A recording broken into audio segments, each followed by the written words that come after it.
I really don't like calling out companies. I don't like calling out anyone, actually.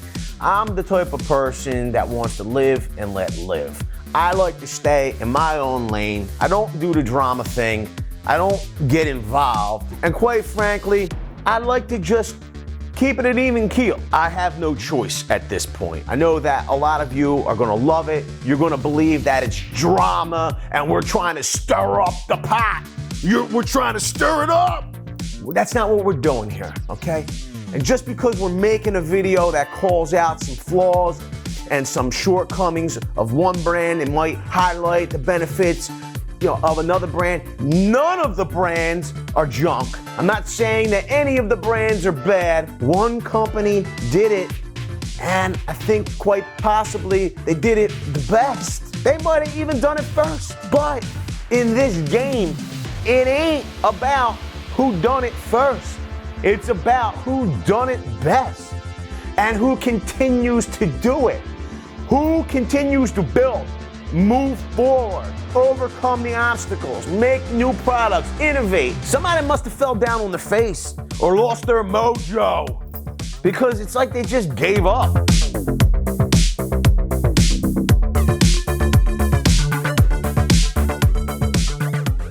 Here we are, we're in the middle of 2021. All of the big players in the top and construction category, contractor grade tools, has an offering at this point that will allow you to run small equipment on batteries. For instance, we have the MX Fuel line of batteries and tools and equipment. Now, here's the deal. You got batteries, right? You got this power inverter that will turn power from one of these batteries into line voltage.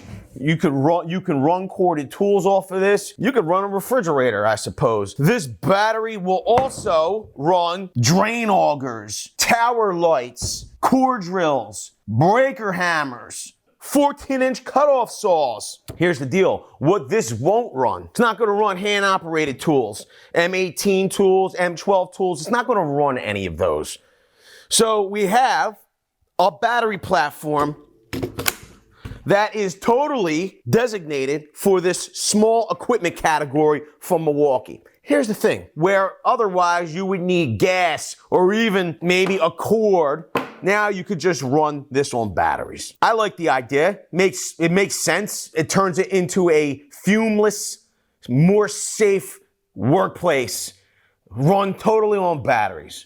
The only problem is that you're going to run that small equipment. You're going to need a whole bunch of these very expensive batteries. And the reality is that you're still going to need a battery platform to run these handheld tools. And this was announced in 2019. They've been rolling out the tools they announced in 2019 and 2020 slowly. Here's the other thing. I don't see them adding on to this platform as we speak. I've not seen any new announcements come over for that battery platform. Now, correct me if I'm wrong. Maybe I missed something. Milwaukee Tool, you can leave it down in our comment section. Or some of you that are more in tune to the announcements and keep better track than I do, let me know down in the comment section below. Was there something announced that I didn't see? Let's move over here to Makita. They have a new 40-80 volt platform. What can you run with this 40-80 volt platform? Well, you can run things like impact drivers and hammer drills, as well as circular saws and miter saws, smaller tools, even large tools. But you're also able to use maybe one or two of these batteries to run small equipment. Everything that you can run here from Milwaukee, you're going to be able to run here with Makita. They're also going to have larger size 40-80 volt battery packs. If I'm confusing you, what does 40-80 mean? That means that if you were going to run a piece of equipment or tools on a single battery pack, it would run at 40 volts.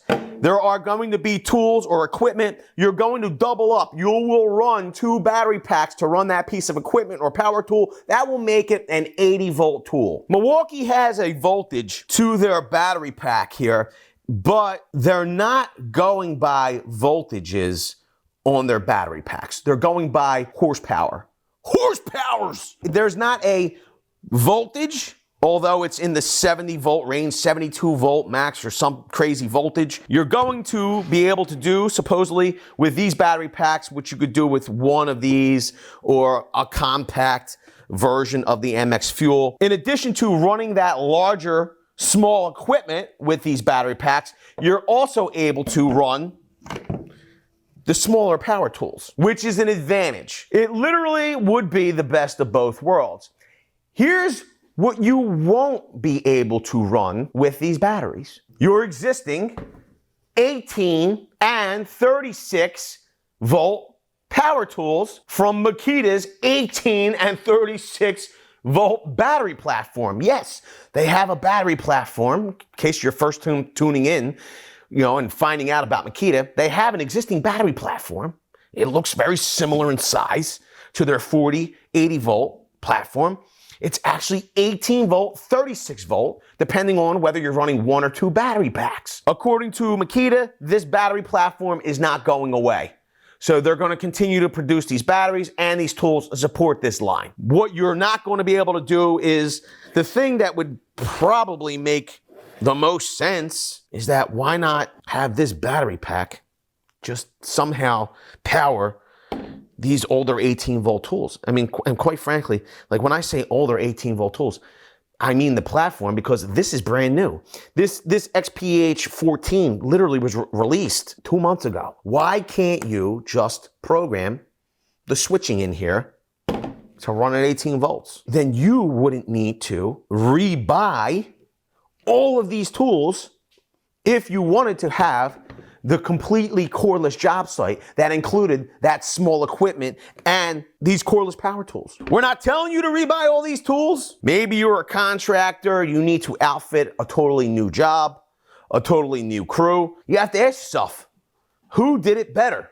Who did it best? I mean, is there a company that actually made a higher voltage platform that was backwards compatible, that's offering smaller tools like this, but larger tools as well? There's two of them actually. Let us know in the comment section below who has done this already. The company that did it first seems to be the most compatible as well. And that company is DeWALT with their FlexVolt line of batteries and tools. Let that sink in. How long has DeWALT been producing FlexVolt? Here's the best part. These batteries run at 20 volts or 60 volts max. Nominally, they run at 18 and 54 volts. And because it runs at both voltages, 60 and 20 volts, and it's backwards compatible, not only will this battery pack provide power to run DeWalt's newest and largest tools or small equipment, but it can also run its smallest and oldest equipment. This is the DCF 885. This is one of their highest feature impact drivers back in like 1995, maybe 2005.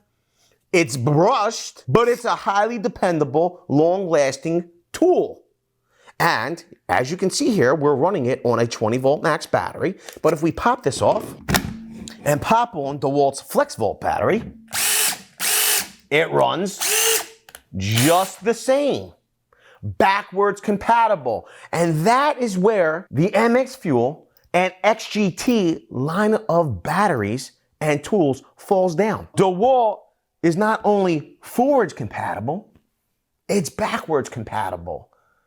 This is truly the battery pack that can make the job site completely cordless and doesn't require you to buy all new tools to do it. You have impact drivers, you have hammer drills, you have circular saws. Some are FlexVolt circular saws, some are FlexVolt Advantage. This circular saw is FlexVolt Advantage. You can run this saw on a 20 volt battery pack, or you can run it on a FlexVolt battery pack. You're not limited. You don't need to invest in new batteries or new tools. They even have an inverter solution. This is DeWalt's power station. We have two flex volt battery packs on here. Now, we can continue piling on the flex volt battery packs, or if we wanted to, we can have 1, 2, 3 flex volt battery packs. We can run a 20 volt max battery pack on here as well. And we can still generate 120 volts with this power station. What's that you say? You don't have 3 flex volt battery packs? Okay, you can take this off. You can put DeWALT's smallest battery pack on here, 20 volt max, 1.3 amp hours, and you can still generate 120 volts. Versatility, productivity, disruptiveness. Here's the problem. Some people will say that this is a bulky battery pack. At 20 volt max, this is a 6 amp hour battery pack. At its 60 volt max, it is a 2 amp hour battery pack. People say that this is pretty bulky, but I don't know. Is it any bulkier than the competition? I mean, literally, this battery pack is outputting 120 watt hours. I mean, if we wanted to get somewhere close in watt hours, this is a 6 amp hour, 18 volt battery, 20 volt max from Milwaukee. You're looking at 108 watt hours. Yeah, the DeWALT's a little taller, but the Milwaukee is longer. So is it bulky? I think that's a relative statement. I don't really see it being bulky. Here's where the big problem lies for me. You have the battery. You have the backwards compatibility. My thing is, where is your forward thinking? Why are you not using this to power stuff like 14-inch cutoff saws, core drills, tower lighting? You made great strides with powering a 12-inch double bevel compound motor saw with 2 of these battery packs, and using this battery pack to power a table saw. You did it first, I think. Maybe I'm wrong, but I'm pretty sure you were first, DeWALT. What happened? Why did you take your foot off the gas pedal? Why did you stop innovating? You literally have a flex volt battery pack now in 15 amp hour size. What do you plan on powering with that battery pack? I haven't seen anything new come over in press releases except for 2 new rotary hammers. And those rotary hammers are outfitted in a kit with 9 amp hour battery packs. Why are you not putting that 15 amp hour battery pack on those new rotary hammers? Are there plans to put out small equipment? Do you have a 14-inch cutoff saw in the works? Do you have tower lighting, core drills, drain cleaners? Where are they? And most important, what's the holdup? Like, what's going on? You've literally had this pack way in advance of Makita, of Milwaukee. Are you going to allow them to eat your lunch for you one more time? Is that the plan? I just don't understand. I don't get it. So if you want to call this a rant video, go right ahead. I kind of just more disappointed that, once again, DeWALT's falling behind. And why? There's no good excuse for it. Leave it all down below. Everybody that's on the FlexVolt platform, or maybe you're looking for a platform, would you consider moving to DeWALT? And for everybody that's on the FlexVolt battery platform, do you want DeWALT to make that small equipment so that you don't need a gas-operated alternative, or you don't need to start looking at a different battery platform? Leave it all below. They should hear this. Some of you might say I'm ragging on them, or I'm ranting on them, or you give DeWALT a hard time. You know what? It's because I care. I see an opportunity for DeWALT to do more here and do it better than competition, and they're not. They're once again resting on their laurels. It literally, we're back at 18 volt NiCad. That's where we're at. And I think that they're wasting a huge opportunity. So it frustrates me. Video's over, but I know you want more. So this is how you're going to get it. First thing you need to do is pretend you're this guy. And you're here at the birthplace of freedom. Now ring that bell like it's 1776 and let all notifications through. What? You're not subscribed yet? Well, smash this button here. After that, watch this video here, and maybe over here. See you later.